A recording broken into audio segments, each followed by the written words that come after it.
Sejam muito bem-vindos, senhoras e senhores, a mais um vídeo. E hoje nós continuaremos o que começamos no vídeo anterior e falaremos mais um pouquinho sobre Deixe o Quarto Como Está. Os contos de hoje são Hereditário, Correria e Crocodilo 1. E sim, vai ter o Crocodilo 2 depois. Começando agora com o Hereditário, o conto é narrado em primeira pessoa e o narrador começa a história com a seguinte frase: "O meu pai morreu triste." Ele diz que não sabe se o pai dele foi sempre assim, mas que ele morreu muito triste. Ele continua dizendo que o pai dele deixou para ele, entre outras coisas, uma caixinha dessas que se guarda anéis e pulseiras, e que dentro dessa caixa havia uma coisa molenga, menor que um ovo, maleável e transparente, que ele chamou de geleia. Logo que ele segurou essa geleia, ele disse que sentiu como se ele nunca tivesse estado longe dela. E ele também disse que ela era uma dessas coisas boas de pegar. Ele diz que se lembra do seu pai tentando falar com ele a respeito daquela caixa, só que ele chegava até mesmo a fingir que não estava entendendo os gestos do seu pai somente para se divertir.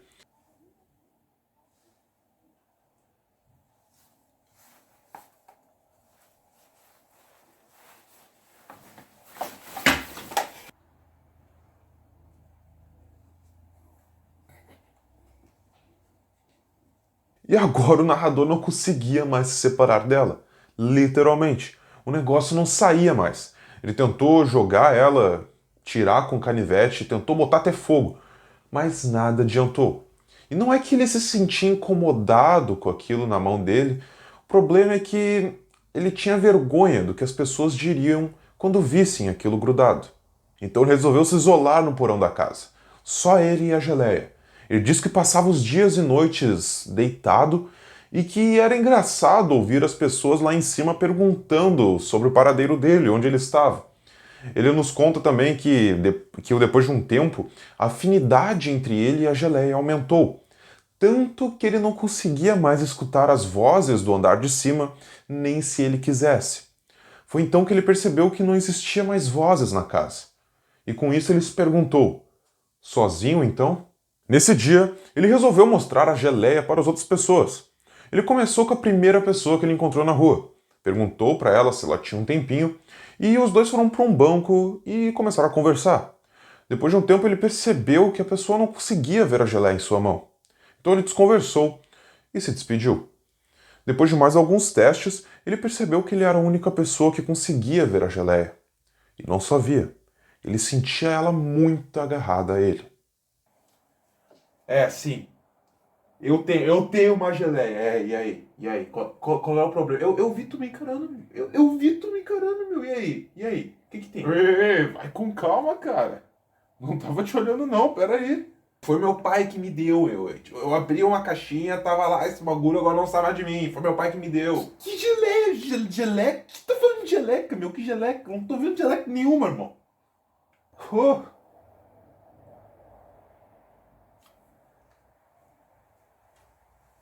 Claro que aquilo era de certa forma uma vantagem, já que ele não precisaria esconder a geleia das pessoas. Mas ao mesmo tempo, aquilo tornava a situação irreversível. O fato de que ninguém conseguia enxergar ela era o mesmo que dizer que ela jamais deixaria ele. Nisso ele começou a pensar mais sobre seu pai. Todas as vezes que ele tentou chamar a atenção dele para o assunto da geleia. Agora ele enxergava o quanto aquilo incomodava o seu pai. E ele disse que ele deveria ter insistido mais. Que talvez ele não soubesse bem o que sentia ou talvez tivesse vergonha, mas que ele deveria ter insistido mais. E o narrador diz que ao invés disso, ele morreu e deixou para ele a geleia. E agora o último parágrafo do conto, eu não teria capacidade intelectual de resumir ele para vocês porque é uma coisa bem profunda, então eu vou ler para fechar bem.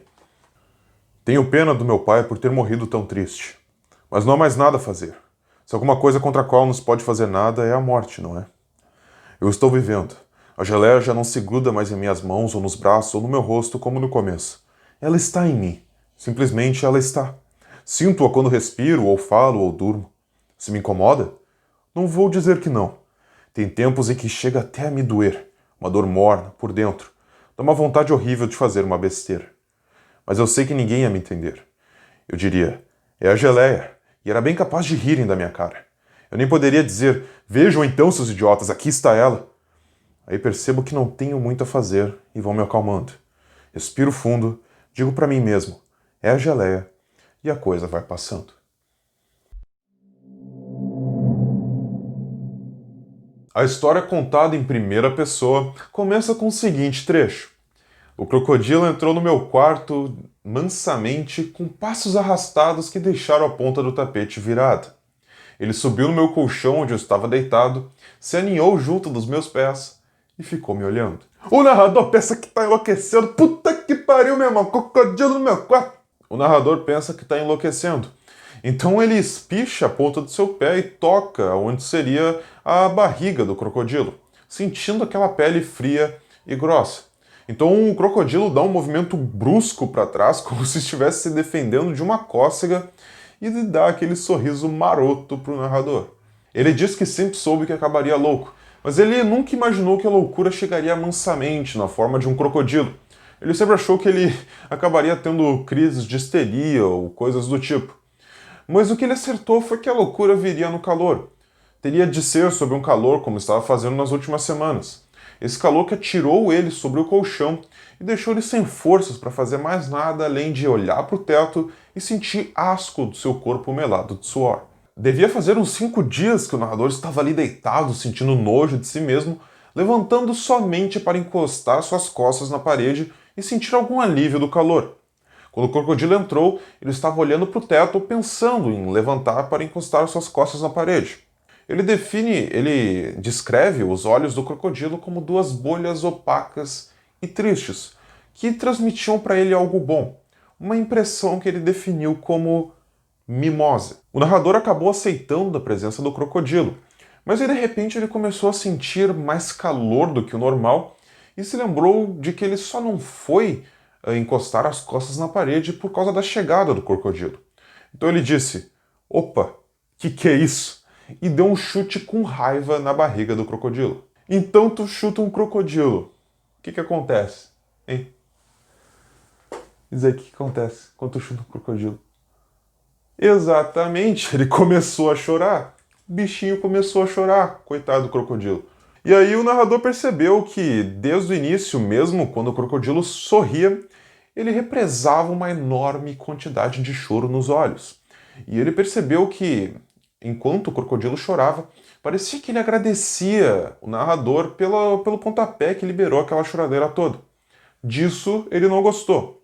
E só não bateu de novo porque aí ele teria mais motivo para chorar. Então o narrador vai para a parede só de cueca para se refrescar. Ele começa a levantar os seus braços rentes à parede quando ele sente alguma coisa. Então ele olha para o lado e o crocodilo está na parede do lado dele na mesma posição, com as costas encostadas e se apoiando com o rabo. O narrador só consegue imaginar o esforço que o crocodilo deve estar fazendo para se manter naquela posição. E isso deixa ele um pouco comovido. O narrador volta para o colchão e fica olhando para o crocodilo na parede.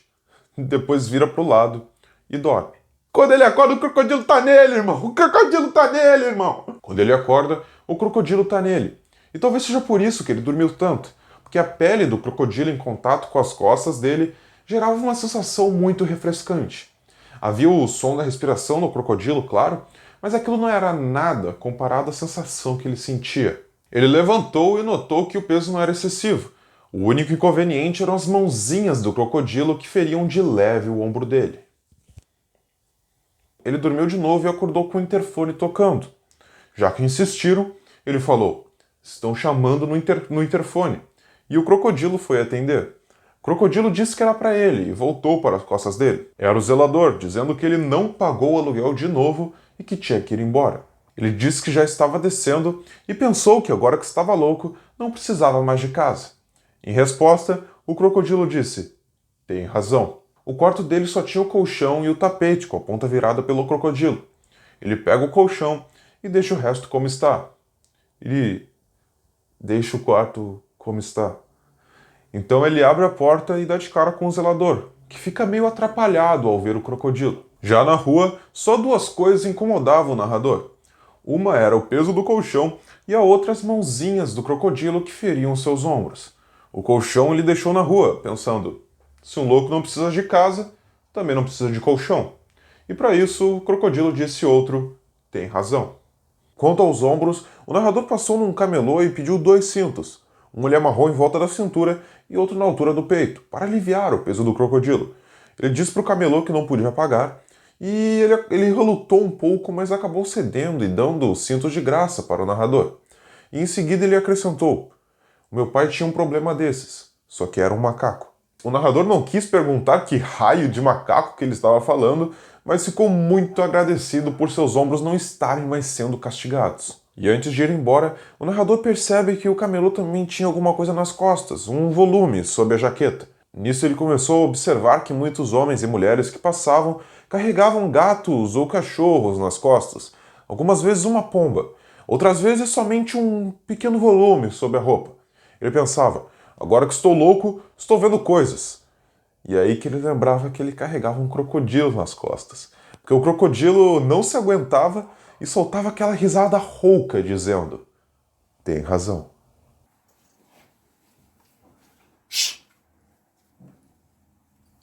E o conto acaba com o seguinte trecho: eu não lhe dava muita bola.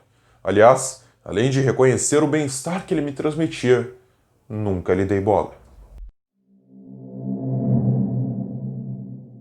Nesse próximo conto, o narrador em primeira pessoa está correndo em uma corrida, e o conto começa com o seguinte trecho: me ardia o flanco, uma dor finia me rasgando a cada puxada do ar.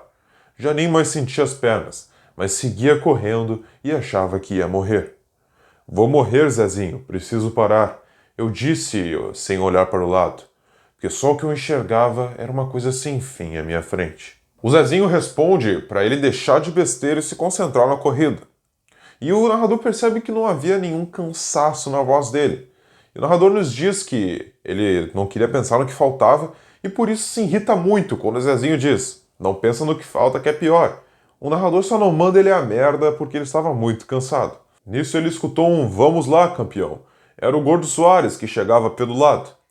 O narrador nunca gostou dele e sentiu ainda mais repugnância quando escutou a sua voz jovial e descansada. O narrador podia jurar que ele já tinha ficado pelo caminho. O narrador então se esforçou para aumentar o seu ritmo e pensou que o Gordo Soares deve ter achado que isso foi por causa do incentivo dele. O que deixou ele muito puto, porque a única coisa que ele queria era se afastar do Soares. O narrador nos conta que ele sentiu o coração dele todo errado, inchado, e que ele sabia que ele ia estourar e que ia ser uma merda. É isso aí, campeão, o Gordo Soares disse ainda mais próximo para a surpresa do narrador. Olha só a vibração do pessoal, ele completa, quando vê as crianças, os pais, os avós, os tios, os filhos da puta todos, famílias inteiras de filhos da puta animando os corredores e dizendo: vamos lá. Nisso o narrador está num estado precário, o ar entra queimando e ele sente os pulmões dele como um cacho de uvas doentes. Ele percebe que está babando sangue e diz isso pro Zezinho. Então outra voz que ele não reconhece responde: não dá bola pra isso e segue, porra. E depois disso muitas vozes enchem os ouvidos dele. Vamos lá, porra. O narrador então diz o que está aparecendo na tela, mas parece que ninguém escuta, porque todos continuam gritando: vamos lá.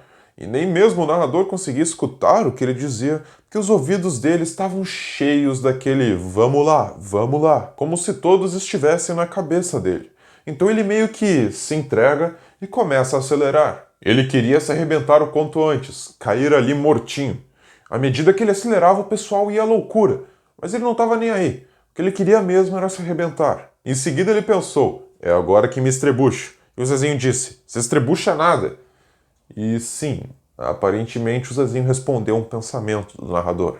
O narrador acelera cada vez mais e fica cada vez mais irritado com as pessoas tentando motivar ele. Então ele diz para si mesmo: é agora, e acelera ainda mais. Tudo que ele queria era estourar de vez e acabar com aquela merda. E finalmente ele tropeça. Ele já estava desabando no chão quando seguraram ele pelo braço, colocaram ele de pé, empurraram ele e deram até um chute na traseira dele quando ele já estava correndo de novo. Então ele tenta se virar para ver quem ele chutou, e nisso ele só sente a mão pesada do Zezinho nas suas costas, que ele diz: não inventa desculpa para parar não, segue em frente, meu, segue botando. Então o narrador pensa, mas eu não aguento, e ainda por cima me chutam a bunda. E para isso o Zezinho diz, até o Gordo Soares aguenta, seu maricão.